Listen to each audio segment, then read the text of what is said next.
Fernando Esteche, que él es comunicador social, es docente universitario, es director general del portal PIA. Fernando, Gabriel te saluda. Buenas tardes, ¿cómo estás? ¿Qué tal, Gabriel? Un gustazo estar con ustedes y en esta radio. Un gusto para nosotros también. Bueno, cuando nos contactamos por primera vez, por ahí el tema que estaba más en agenda era la situación de Palestina, pero hoy han ocurrido varias cuestiones, ¿no? Que nos traen a tener que hablar de temas más actuales. Hubo cumbre. Hubo cumbre, sigue habiendo en este momento, acaba de Bien. terminar un formato, está empezando otro formato ahora.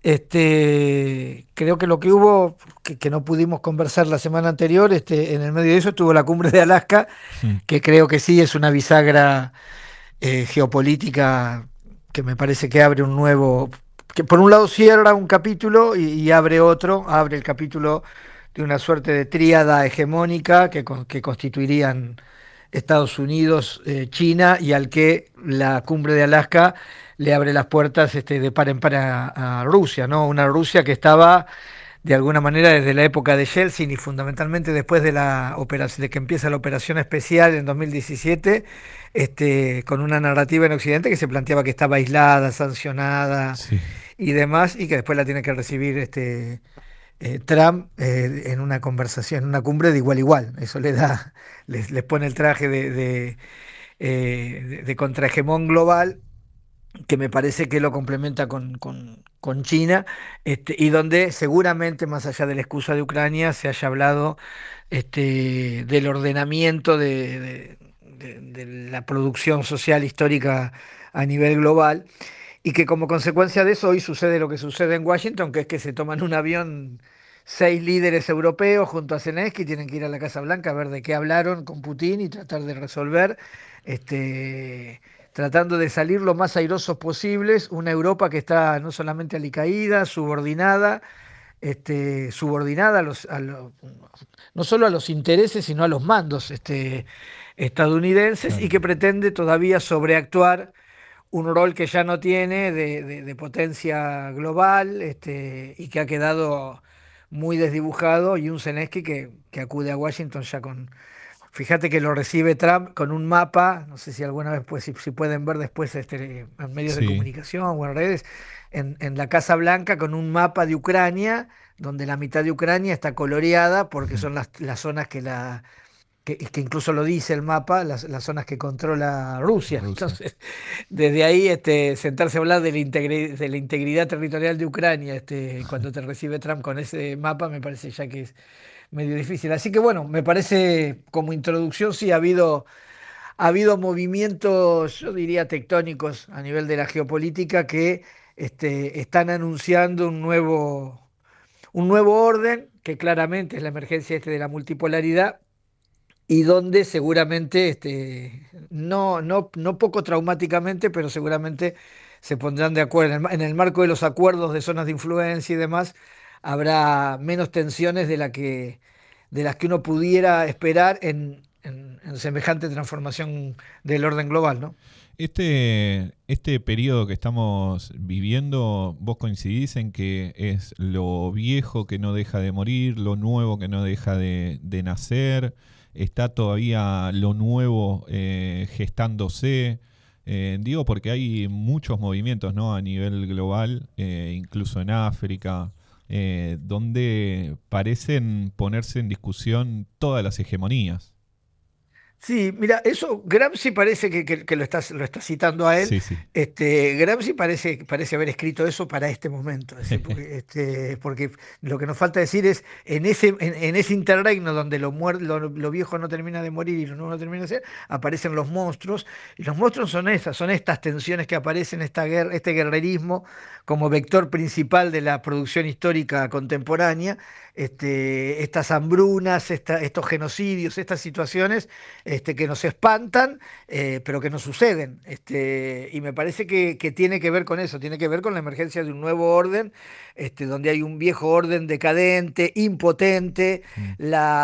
el mundo de acuerdo a normas, ya no tiene ningún sentido. El Consejo de Seguridad de Naciones Unidas no pueden regular ni imponer ningún tipo de nada, salvo algún pobre país perdido en en el Claro. medio de algún océano o por algún rincón del mundo, pero a países con decisiones políticas no les puede imponer ningún tipo de sanción, ni las Naciones Unidas, ni los organismos multilaterales y multinacionales de cada región.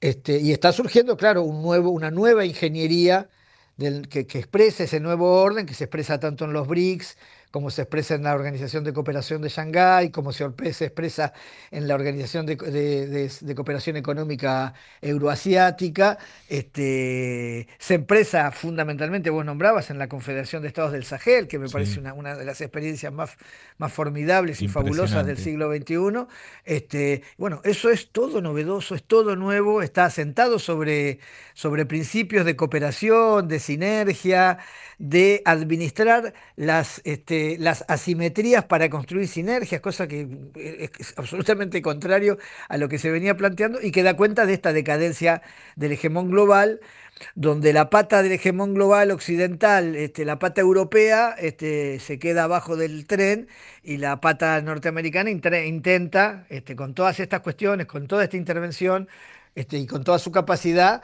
plantea un redespliegue formidable, no se sube a la inercia de su decadencia, sino que intenta mantenerse flotando comprendiendo que asoma algo nuevo y se tendrá que posicionar lo mejor que puede, manteniendo lo más que pueda en este nuevo orden.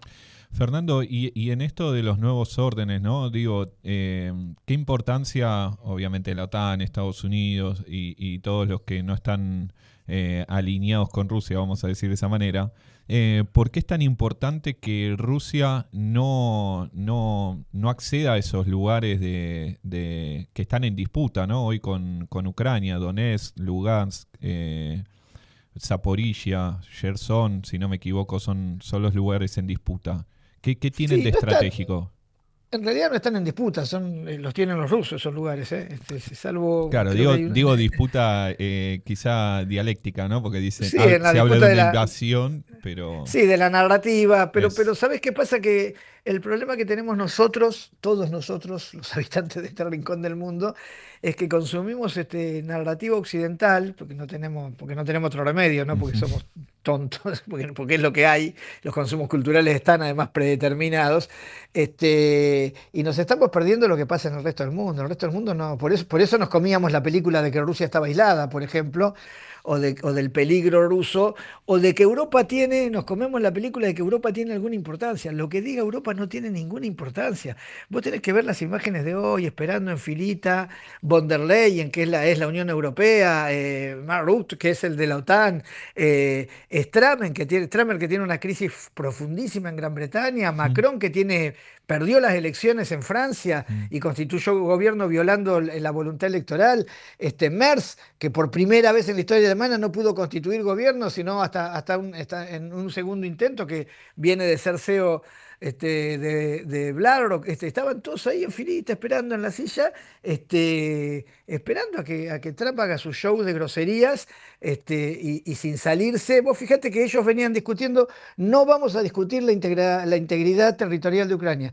Bueno, hoy ya se está discutiendo que quien puede discutir la integridad territorial de Ucrania es Zelensky. Bueno, de no discutirla a quién tiene que discutirla, estás dando un paso atrás. No se iba a discutir la integración a la OTAN iba a garantizar la seguridad. Bueno, hoy ya no se discute eso, hoy ya la OTAN está fuera de discusión, y hay que ver cómo se garantiza la seguridad de Ucrania sin la OTAN, y Zelensky dice, la única manera de terminar esta guerra es que Ucrania renuncie a pretender integrar la OTAN. Zelensky, digo, Trump, Sí. dice esto de Zelensky, ¿no? Entonces ahí hay una cantidad de pasos atrás que se están dando, que parecen sutiles, que hay que aprender a leerlos, porque viste, guiños diplomáticos, en una guerra que además, yo te digo, Zelensky que tiene además la constitución suspendida, ¿no? Sí. Porque están en toque de queda, pero dice, por constitución la única manera de ceder territorio es por elecciones. Bueno, ya hubo elecciones en el Donetsk y en el Donbass, que son las que dieron origen a esta tragedia de la guerra, donde ganaron por el 90%, con el 95% de participación, ganaron con el 90% de separarse de Ucrania Los y de famosos integrarse en plebiscitos, ¿no? federación, los plebiscitos. Y entonces dice, Claro. tengamos que someter esto a memoria al referéndum. Eso ya sucedió. En el 2022 también hubo 4 plebiscitos, ahí también estuvo Zaporilla y Jarzón, donde también votó la mayoría de la población, alrededor del 80 y 90%, fíjate los guarismos, la participación electoral, ¿no? Este, y votaron integrarse a Federación Rusa. Entonces, estas muecas desesperadas que hace Zelensky, hasta hay un chiste que le hace hoy Trump a Zelensky cuando Zelensky dice no puede haber elecciones si estamos en guerra, entonces dice, eso, entonces Trump le dice, ¿qué quiere decir? Que entonces vas a seguir en guerra para no dar elecciones nunca, eso te Claro. conviene. Se lo dice en chiste adelante de toda la prensa y se ríen todos porque estos tipos obviamente están muy alejados del dolor humano de la guerra de sus pueblos, en una Ucrania que está con creciente desestabilidad, inestabilidad política, ¿eh? Claro. Con creciente inestabilidad. No, no te olvides que un hombre mayor, un adulto mayor, varón, andando por la calle en Ucrania, haciendo un Rappi, por ejemplo, Sí, sí. o a veces con esas trampas que hacen de pedir pizza para que vos le lleves la pizza, te secuestran y te reclutan forzosamente. Eso es lo que pasa en Ucrania. Los crímenes de guerra de Ucrania se los va a facturar el pueblo ucraniano a Zelensky, no solamente Rusia ni los otros pueblos, se los va a facturar principalmente el pueblo ucraniano. Así que me parece que hay que empezar a leer por ahí. Y claramente Ucrania fue un escenario, fue el primer capítulo de lo que venía, de lo que después se vino a instalar como ya la idea de la multipolaridad. Vos fíjate que después de Ucrania, de esta guerra proxy, que fue la pretensión de OTAN de provocar a Rusia, después de esto lo que vino fue el crecimiento de los BRICS, la consolidación Claro. de la estrategia de un cinturón y una ruta de China, el ASEAN, como el grupo esto de las economías emergentes del sudeste asiático, integrado a un mercado de libre comercio con China y con Rusia, la integración del acuerdo norte-sur, Rusia, India, Irán. Sí, hay una cantidad de situaciones que se dieron, además de lo de África, que bueno, yo creo que claramente podemos decir que la guerra proxy, es decir, la guerra por derivación, es decir, este escenario ucraniano, que en realidad no era Ucrania que peleaba con Rusia, sino que era la OTAN que desafiaba a Rusia, perdieron. Y ahí perdió no solo la OTAN, sino que perdió Unión Europea. Y hasta te diría que en la estrategia de Trump, la OTAN tampoco tiene mucha razón de ser. No porque Trump sea menos guerrerista, sino porque Trump no está en disposición, y gran parte del electorado norteamericano y de la élite norteamericana no está en disposición de seguir financiando la seguridad europea. Claro. Y te quería consultar por el posicionamiento argentino, ¿no? O mejor dicho, del gobierno de Javier Milei, para no brindarle nuestra nacionalidad directamente, porque parece muy similar, ¿no? La posición de Zelensky respecto a Estados Unidos, Milei yendo todo el tiempo allá a tirarse a los pies de Trump. Hay una similitud ahí, más allá, ¿no?, de las particularidades que pasa cada nación que representan. Y mira, yo siempre hablo, pongo la imagen del dominó tupling, que se viste las fichitas de dominó que vos parás cientos y Sí, cientos de fichitas, cuando volteas una, volteas todo. Yo creo que la política exterior del presidente Milei es eso, es la política del dominó tupling que tira todo abajo. La entrevista de la ex canciller Mondino, la ex canciller tremendo. de Milei, creo que en Al Jazeera, me parece que merece un capítulo aparte para tratar de entender las lógicas, que uno a veces cree que no las tiene, pero hay lógicas, ¿no? Dice, o se es tonto o se es ladrón. Bueno, hay lógicas ahí. Uno Mm. tomará partido, pero Mondino pone esta diatriba, por ejemplo, y me parece que eso es para tratar de entender algo de la política exterior. El tema en Argentina es que la política exterior argentina está en manos del sionismo. Sí, Claro. son los que ejecutan, los principales ejecutores de la política exterior argentina son orgánicos del sionismo internacional, está colonizado el gobierno por una facción de la élite de Israel en Argentina, y en función de eso es la producción política que tenemos. Muchas veces sobreactuada, muchas veces no es lo que Netanyahu pidiera o lo que Trump pretendiera lo que hace Milei. Incluso Milei muchas veces queda en offside. Fíjate que Milei iba, se abrazaba, le regaló la motosierra a Ujú. Elon Musk. Y bueno, Elon Musk hoy es el principal opositor de Trump. Quedó ahí Tremendo. Que, pedaleando en el aire Milei porque además se había hecho amigo, o él creía que era amigo. Trump nunca le prestó mayor atención, siempre le pareció una persona Trump es un tipo muy grosero, pero además es muy transparente, ¿viste? Cuando a alguien le cae mal, sí, sí. siempre nunca le dedicó ni un gesto mínimo de cariño, de afecto. Este, y ahí está la desesperación de quien ejerce la presidencia de nuestro país en sus sobreactuaciones peligrosas, al servicio de la piratería británica, al servicio de la depredación de las empresas norteamericanas y orientándose en cuanto al movimiento político de la geopolítica en función de los intereses del sionismo. Eso está más que claro, me parece. y ya que hablamos de sionismo y hablamos de Israel, no puedo dejar de preguntarte por la situación en Palestina, ¿no? Esto que se conoció hoy, si no me equivoco, de el Hamas aprobando una nueva propuesta de alto al fuego.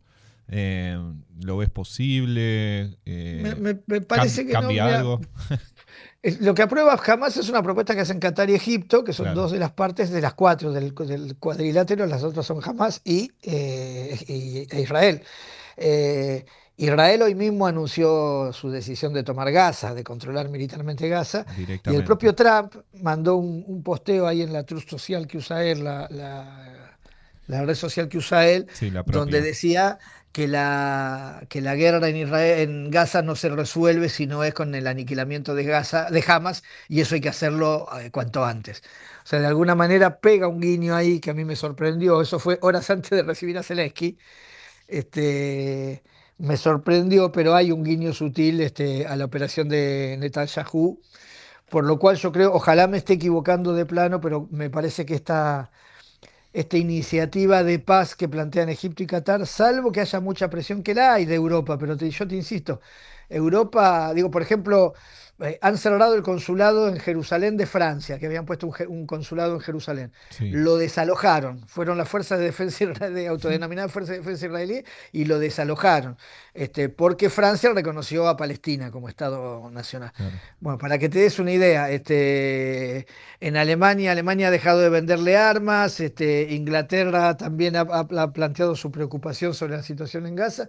No parecieran tener capacidad de influir en Netanyahu, como sí tiene capacidad de influencia. Hubo este fin de semana grandes movilizaciones y un paro general, hubo un hackeo social y político de grandes manifestaciones en Tel Aviv, en Jerusalén, en Hebrón, en distintas ciudades israelíes, que me parece que eso sí condiciona más el accionar político de Netanyahu que la presión internacional, que no parece hacerle ninguna mella, sobre todo si no es la presión de los Estados Unidos, ¿no? Claro. O de Rusia o China, que hasta aquí se mantienen expectantes. Rusia, antes de llegar a Alaska, planteó, también fue muy elocuente eso, por eso te digo, en Alaska no discutieron Ucrania, han discutido el mundo, han discutido el Cáucaso Sur, han discutido el mar meridional chino, han discutido la Europa Oriental, el Asia Central y también el Asia Occidental. Y en el marco de eso, antes de la cumbre, Rusia anuncia su intención de poder cooperar en la resolución de la hambruna en Gaza, ¿no? Con- en Pero el, hasta aquí no han hecho nada. Bien, y en el medio, o hace unos días, Netanyahu dijo que, además de la invasión, pretendía que la población de Gaza fuera a África, ¿no? Una reubicación. No, no, ellos siguen el plan inicial, fabuloso, fabuloso Sí, sí, sí, sí. por lo Me desorbitante imagino lo que vas a decir. de Trump y Netanyahu, que no es otra cosa que limpieza étnica. Hoy le hacen una pregunta sobre eso a Trump también los periodistas y él sigue diciendo lo mismo. Ese plan inicial se mantiene intacto. Ellos están planteando el desalojo de los palestinos de Palestina. Claro, Ese es directamente. el O la objetivo aniquilación, de. ¿no? Sí, sí, el desalojo por aniquilación que siempre termina siendo lo mismo. Es muy parecido a la escena de lo que terminó siendo la expulsión del pueblo armenio de Claro, Turquía, ¿no? claro. Pero bueno, eso depende mucho, yo ahí sí te insisto, la presión de los pueblos sobre sus gobiernos, la presión de los gobiernos sobre Israel, pero en un tiempo donde si las grandes potencias como Rusia, como China, no tienen una intervención seria, dura, este, este, Sí, el sí, propio Irán resolviendo su propia guerra, ¿viste? Parecería que la situación del pueblo gazatí queda abandonada a su propia suerte. sí, Digo, definitivamente. Líbano discutiendo si se desarma o no se desarma, Irán teniendo que resolver las consecuencias de la guerra con Israel y ahora la amenaza que se le plantea con el corredor San Jesús ahí en Armenia, entre Azerbaiyán y Turquía.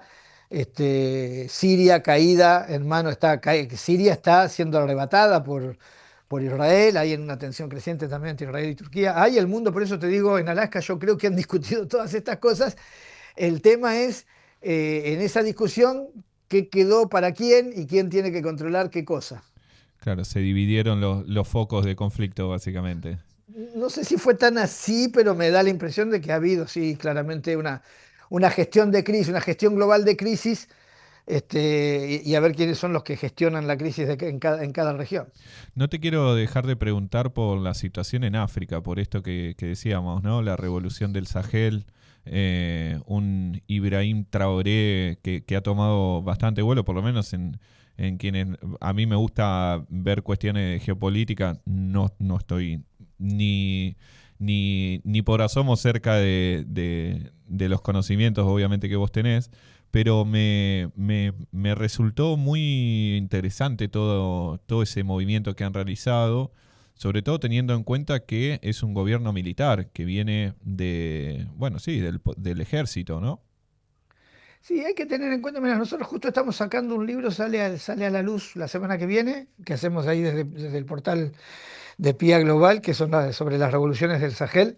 Ahora nomás te voy a hacer llegar uno, que es un texto de divulgación. Me parece que lo del Sahel es importante entender. Primero hay que entender cuál era la situación previa del Sahel, que era la situación esto de lo que se llama el Francafrique, que es el sistema de neocolonialismo francés, Mm. donde los tipos, por ejemplo, le acuñaban la moneda en París, resolvían el uranio, se llevaban el uranio de Mali, se llevaban el oro de Burkina, se llevaban el coltan de Chad, es decir, un saqueo absoluto.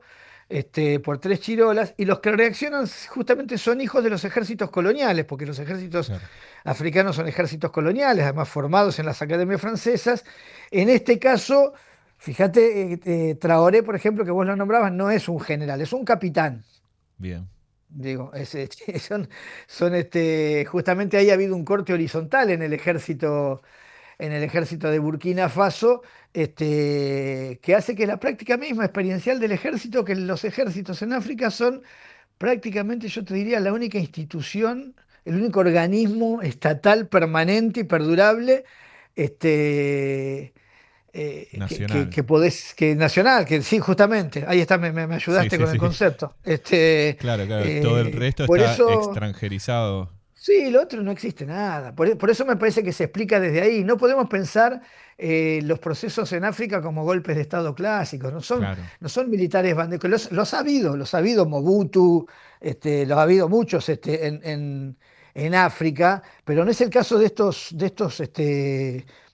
líderes que están surgiendo ahora, tanto en Burkina como en Mali, como en todo el Sahel. Hoy conformaron, dieron una vuelta de rosca más o ayer conformaron desde la comisión, desde el Consejo de Estados del Sahel, conformaron una comisión de seguridad, es decir, la integración en inteligencia y en seguridad, porque además ellos están muy atacados por lo que se conoce como el islamismo, el terrorismo islámico, que en realidad son formaciones terroristas alimentadas por Occidente, muchas veces por Francia incluso, Mm. que con la excusa del islamismo terminan desarrollando algunas prácticas de fanatismo, pero básicamente de terrorismo para desestabilizar, que en realidad lo que buscan es el control territorial de algunos sectores ricos, de algunos sectores, qué sé yo, las minas de coltan, las minas de diamante, eso es lo que van a buscar, no están buscando otra cosa que eso. y ser los que van a negociar después con las metrópolis. Así que en África me parece que en un estado neocolonial tan abigarrado como estaba el estado neocolonial de la Francafrique, que se haya despertado con un nivel de simultaneidad, de contagio, de sinergia, porque además lo que ha habido ahí es una transafricanización, es decir, un movimiento panafricanista, ¿no? Claro. Donde está Urgents Panafricanes, que son Kemi Seba, digo, hay un movimiento social también que está instalando todas estas discusiones, y hay una comunión ahora más que nunca entre pueblo, y su Fuerza Armada, que es una Fuerza Armada que ya no representa los intereses coloniales, sino que los enfrenta y que está decidido a enfrentarlos. Hoy mismo Traoré ha hecho declaraciones diciendo que si le toca un destino como el de Gaddafi o Sankara, Sankara el Sí, viejo, sí, sí. el Tomás creador de Sankara, Burkina ¿no? Faso, él lo enfrentaría gustoso por su pueblo. Fíjate, es un presidente, un pibe muy joven, ¿no? Tiene un muchacho, creo que tiene menos de 40 años. Sí, sí, sí. Este, Así que lo de África me parece que es la lección que todos los posibilistas, los renegados, los aburridos, los cansados, los culo pesados, cuando miramos las listas Ja, electorales y decimos, no tenemos arreglo, cuando miramos la derrota de Bolivia y decimos, no se puede ya. ¿Cómo no se puede? Si pudieron los africanos, ¿cómo no se puede? ¿Qué son distintos que nosotros? ¿Qué capital tienen? No tuvieron peronismo y pudieron, no vamos a poder claro. nosotros, que tuvimos peronismo. Bueno, Sí. entonces, a ponerse las pilas. Sí, sí, y agrego también que además se está apoyando mucho en algunos personajes históricos, como son, por ejemplo, exfutbolistas, ¿no? Porque se juntó con Eto'o, Adebayor, Keita, digo, como para seguir Fueron todos. legitimando la popularidad. Sí, sí, lo que son como figuras de África. Incluso hay un gran cantante, no sé si, un cantante muy famoso Mm, de reggae en Francia, en París, que vive en París, que también fueron todos los que son personajes que han mostrado África al mundo, están muy identificados. Es raro, salvo que sea uno de la cabaña del tío Tom, mm. si no es raro que desde la negritud o el panafricanismo alguien no reivindique lo que está pasando en el Sahel. Todo lo contrario, lo están bancando, lo están apoyando, y los jugadores, como vos bien nombrás, jugadores de todas las naciones, Sí. se juntaron a hacer un partido en el aniversario de Burkina, y se juntaron contra Oré y lo celebraron, y me parece que le dieron ahí también un empujón de legitimidad, ¿no? Sí, definitivamente. Bueno, para quienes quieran seguir el día a día del periodismo internacional, noticiaspia.com es el portal, y los invitamos y las invitamos a que lo sigan con mayor información, me imagino. Dale, te agradezco por la propaganda. Hoy estamos con producción a full porque estamos pendientes de lo que está pasando, pero te voy a mandar, me comprometo a mandarte en la semana un par de libros, dos o tres, uno para vos y el resto para que los puedas sortear ahí entre los oyentes. Espectacular, espectacular. Fernando, muchísimas gracias por este contacto y bueno, ya renovaremos en un tiempito la charla. Cómo no, ha sido un placer para mí, un gustazo grande, ¿eh? Un Nos fuerte vemos. abrazo. Bueno, escuchábamos entonces a Fernando Esteche, que es comunicador social, es docente universitario, director general del portal PIA. Insistimos, noticiaspia.com. Pueden entrar, ahí hay un montón de información de lo que charlamos.